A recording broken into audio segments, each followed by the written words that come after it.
Today is my mom's birthday. December 14, 2020.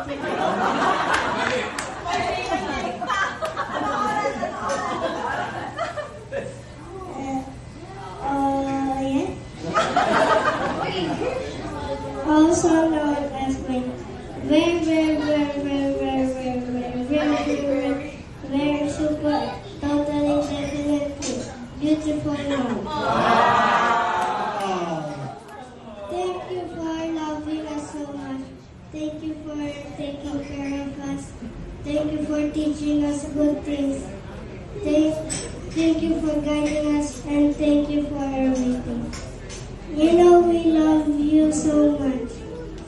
Thank you, Lord, for the best mother. Whatever you do, we will love you forever and ever. Amen. I wish that God will be with you forever. And thank you, Lord, for a mother. Thank you for listening.